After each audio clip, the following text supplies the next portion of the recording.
Direktur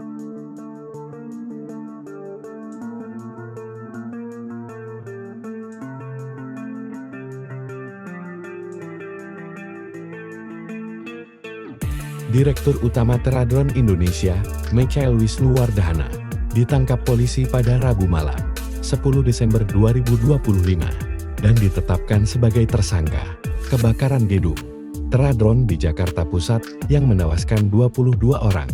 Kebakaran diduga dipicu baterai litium yang terbakar.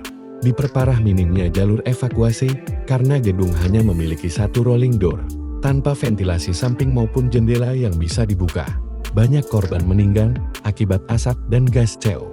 Penetapan tersangka ini menuai apresiasi publik atas gerak cepat polisi.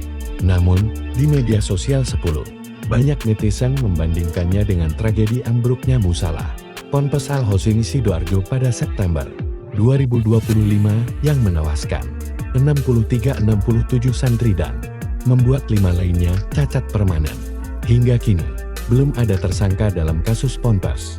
Meski pemeriksaan saksi terus berlanjut, di tengah sorotan ini, pemerintah mulai membangun ulang Ponpes Al Hosing menggunakan APBN 125,3 miliar rupiah di lokasi baru seluas 4.100 meter persegi. Groundbreaking dilakukan Menko PM Muhaimin Iskandar, yang menyebut tragedi tersebut sebagai wake-up call.